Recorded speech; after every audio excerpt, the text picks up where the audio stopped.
Bismillah, alhamdulillah, wa salatu wa salam ala rasulillah. I begin in the name of God. All praise belongs to God, and blessings and peace upon the messenger of God. Assalamu alaikum wa rahmatullahi wa barakatuh. May the peace, mercy, and blessings of God be upon all of you. Well, thank you very much for this, for the invitation, and for considering me worthy of this esteemed gathering and this audience. I was unable, unfortunately, to participate in some of the talks yesterday. And probably will be unable to for the rest of today because, as was mentioned, I think before some of you came in, I'm currently away on holiday with the family, and so I managed to steal away this sort of few minutes just to share a few thoughts with you. But then, unfortunately, soon after I'll have to depart. But I do I've been aware for a long time about the aims and objectives of the IFMT and what everybody here is sort of up to, and of course very supportive of all of your efforts. I only hope that I'm not going to be wasting your time in the next 10 minutes by sharing with you a few thoughts on the talk title is Popularizing God Talk, Challenges and Opportunities. And so all I'm going to do is just share a few observations as I have them from my brief experience in simply trying to connect people with their creator. My work is primarily focused on those who are Muslims, who identify as Muslim, and who are interested in deepening their connection, I would say normalizing their connection with their Lord. And so I want to just point out what three challenges I've experienced or that I see that people experience are, and then maybe some opportunities, and then perhaps if there's any questions or discussion, we can have that. As was mentioned earlier, the three areas that I'm particularly focused on and around which I've developed sort of educational programs, courses, is the issue of salah, of prayer, of Quran, but specifically helping people or introducing people to specific themes of the Quran. So taking more of a thematic approach and then introducing people to certain messages or themes in the Quran. And then finally, the idea of leadership, which for me simply means the idea of getting people to think about how they are living as, let's say, ambassadors on behalf of God, let's say, meaning that to what extent are we shuhada, like bearing witness, and khulafa, deputies or vicegerents in some way, in the way that we operate and function and live our lives, because we have prioritized this as a responsibility and as a duty, and that we have what is basically the essential prophetic concern for the guidance and well-being of all people. So these are the three areas that I'm concerned with, and it's kind of in that order, meaning that I started teaching this course, developing this course called Transform My Prayer, more than just over a couple of years ago now, and around 2,000 people have taken this course over the last 2 years. Its popularity, no doubt, helped by the lockdown inadvertently, and people actually all of a sudden seeming to want to engage more with this kind of content. And that brings me to the first point, or the first challenge, which is that I think that for whatever reason, and what the reasons are, I don't know, we can examine, but certainly it presents itself still as a challenge today, is that the first challenge I would say that people face is that they simply don't apply sufficient reason when thinking about how they themselves, if you like, relate to God or think about God. So in a way, I think the issue that people face is that either consciously or otherwise, they've almost overcomplicated the dynamic, or the relationship in some way. And so what you tend to find is, I would say these are fairly common experiences, is that for many people, Islam, the idea of Islam comes before the idea of Allah. And it reminds me of something which I think Dr. Colin Turner introduced me to, a set of questions introduced me to a few years ago. The idea of, do you believe in Allah because you're a Muslim, or are you Muslim because you believe in Allah? Meaning that, is it the kind of existential, almost the Abrahamic reflective process that gets you, firm on the idea of the divine, from which then you explore its further implications?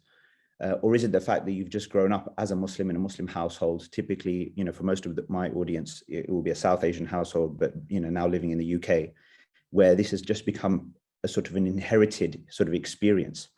And therefore, where the social and the cultural and probably even the political seems to precedes the spiritual or the existential. Now, all of these components are important, but I think the ordering is also important. And so what's happened, I think, for many people is that God has become an abstract idea rather than a real living being with whom we have a dynamic interaction. And therefore, what you'll also see is for many people, is a greater or a disproportionate concern with technicalities and legalities over substance.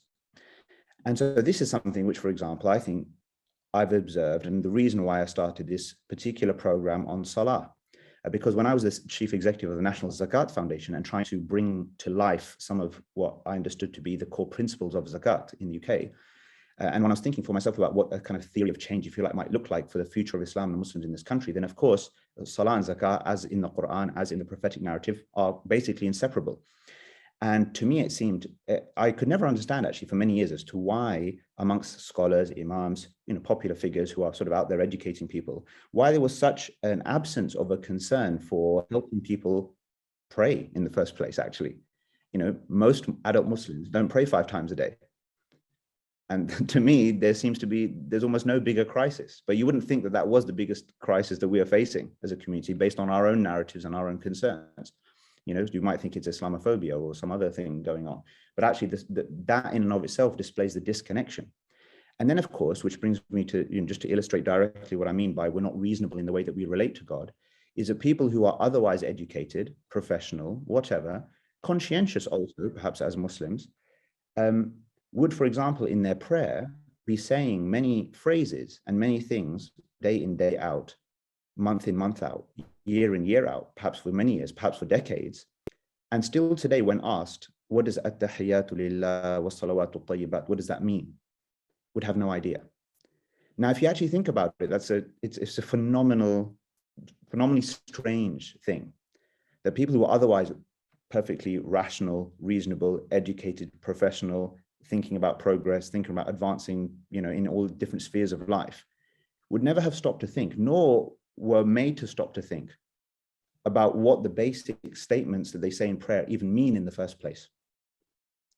And therefore, obviously, since when one doesn't know the literal meaning of what one is saying, clearly one cannot mean what they're saying. And so that, to me, goes to the heart of the problem that we are facing, which is the fact that the average person, and I would say the average Muslim, certainly, again, speaking in the UK context primarily, or a quote unquote Western context, that's not sort of self-evident that that's an issue or a problem. It almost needs to be pointed out.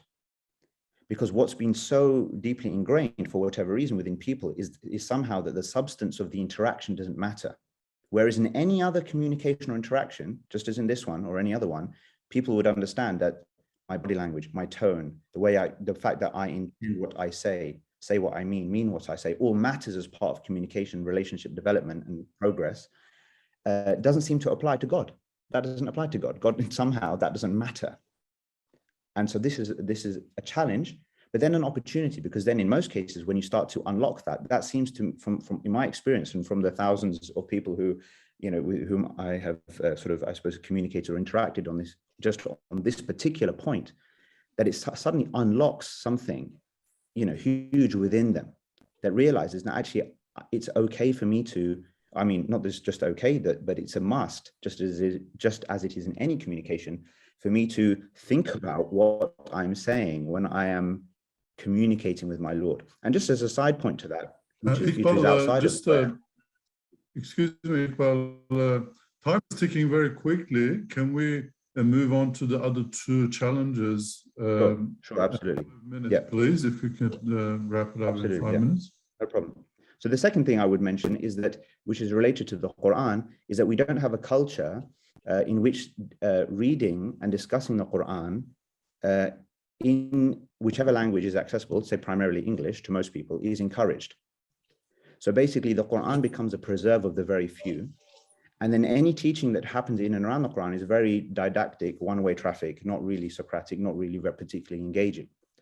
So even though Allah himself in the Quran encourages people to ponder its messages and its verses, the people are never told to do that, really. That message is not, I would say, in sort of the popular Muslim culture or through educated scholars who are out there, that's not something that people are encouraged to do. That's not a narrative that you will hear typically. If there is, it's a fringe narrative. And so again, there's this idea that actually the Quran, ironically, as an apparently universal text, is completely non-universal for most people, either because they're almost have directly or indirectly been made to feel that there isn't an angle for them. They're not qualified to read and to reflect and to take anything from it. And so most people never actually experience the guiding effect of revelation directly, because almost how could they? It's almost wrong for them, perhaps for many people, it's almost wrong to think that I could read and take something from it. In fact, even just the notion of reading the Quran in English, for many people, just as even the idea of using the word God instead of Allah, for many people, like they have to stop to think about, again, otherwise reasonable people, educated, professional, what have you, they have to stop to think as to whether that's an okay thing to do in the first place. That's extremely common, I have found, amongst people. But again, in terms of the opportunity, when people are exposed and sort of almost encouraged, I would say, that, you know, to just to read and to reflect, and obviously not to go wild in terms of their own kind of conclusions and interpretations. And I think most people are pretty responsible in that way. That unlocks something very significant, and it brings challenges, no doubt, but it's certainly something that needs to be more popularized. Finally, the final point, which I think is a very important issue that we are facing when it comes to the notion of popularizing God talk, not just amongst Muslims, but just people generally, is the fact that I do feel that what we're really severely lacking is any articulation of a vision for the societies in which we're living that reflects what God-centered living actually means. So what I mean to say is that on all of the things and the issues that are affecting people in society, believers and otherwise, seem to be our narrative is very absent in public discourse, in the public sphere, about what the implications of God-centered living actually is or are. So for example, when it comes to the whole environmental issue, Muslim voices or faithful voices on the issue of the environment are very, very absent from the debate, from the discussion.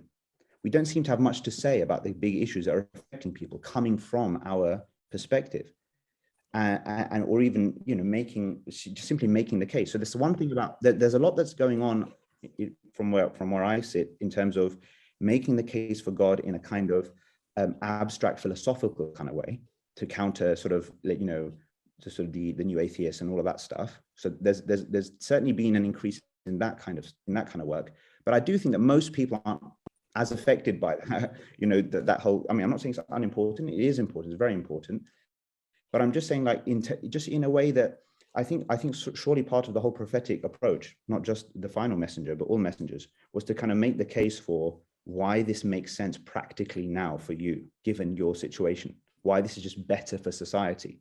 We're not doing that. And that makes the whole thing difficult because, in fact, especially for Muslims, existing Muslims, for many Muslims, their being Muslim is actually causing them, they find that causes them more problems than otherwise, you know, if anything. So their lived experience.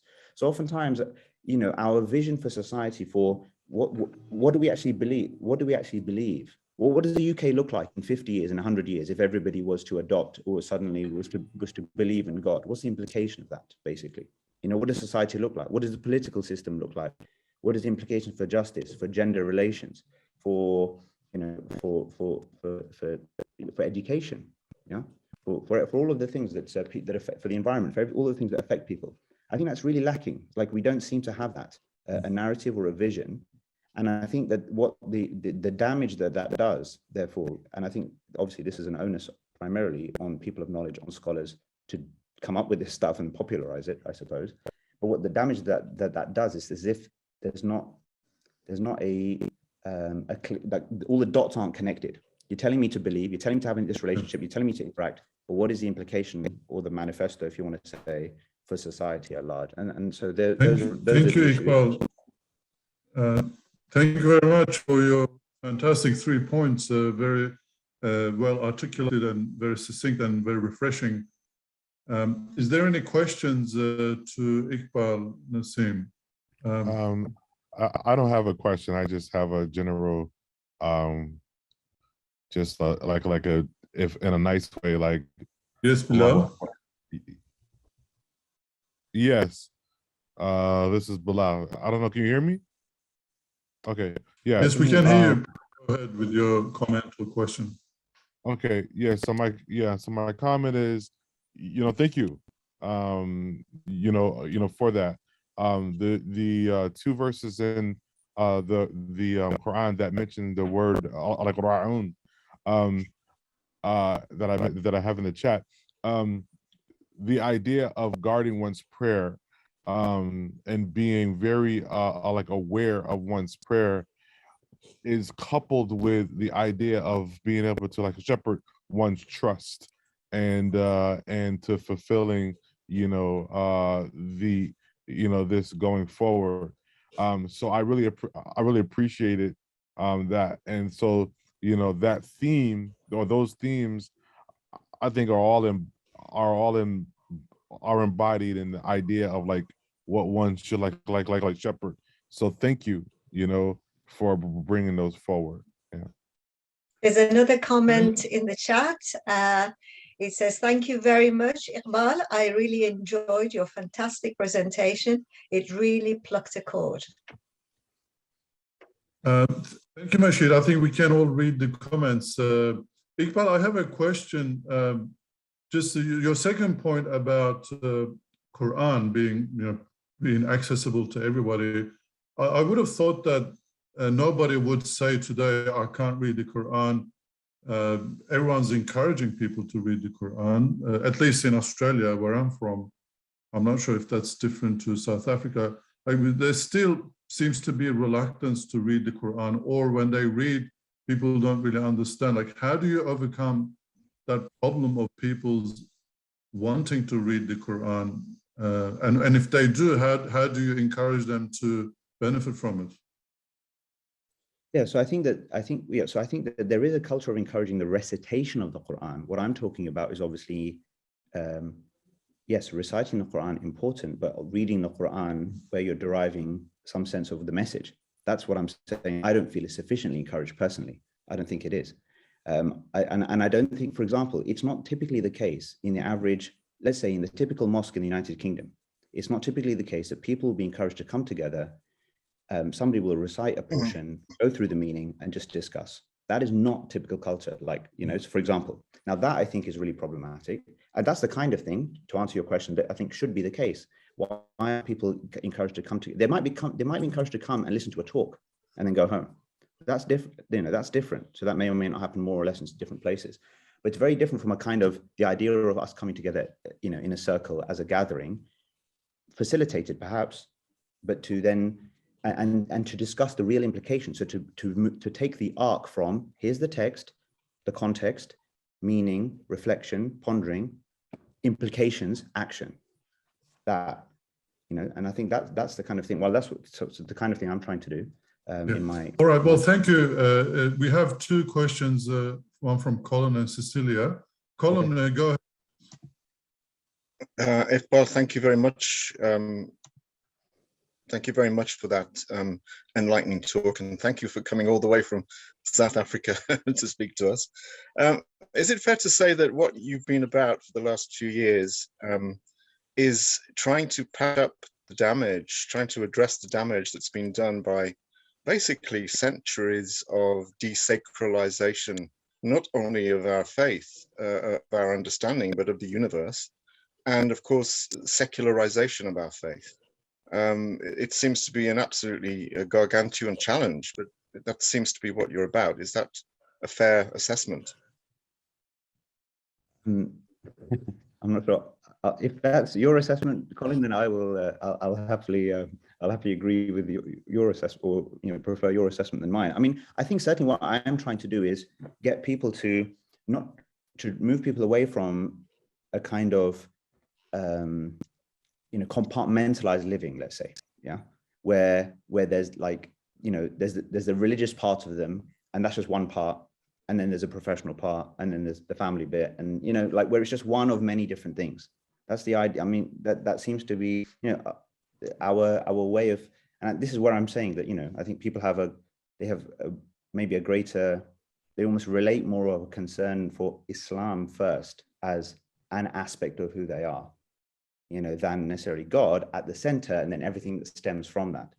So I suppose I'm trying to maybe help myself and help others just reorder that a little bit, and then examine the implications. And it becomes especially interesting when you get people to think about, so you can get people to think about the prayer, and then what about in between the prayer? So for example, just as one verse, قُلْ إِنَّ صَلَاتِي وَنُسُكِي وَمَحْيَايَ وَمَمَاتِي لِلَّهِ رَبِّ الْعَالَمِينَ. Say, indeed, my prayer, my sacrifice, my living and my dying are all for God, Lord of all that exists. So the first part begins with salah, but then the rest of it, what does it mean, my living and my dying are all for God? And to get believers to think about, okay, if I'm going to call myself a Muslim, right, can I actually give an account of my life and my decisions that aligns with this belief? And that's an interesting journey to go on and to take people on. And that's, I suppose, what I'm trying to do.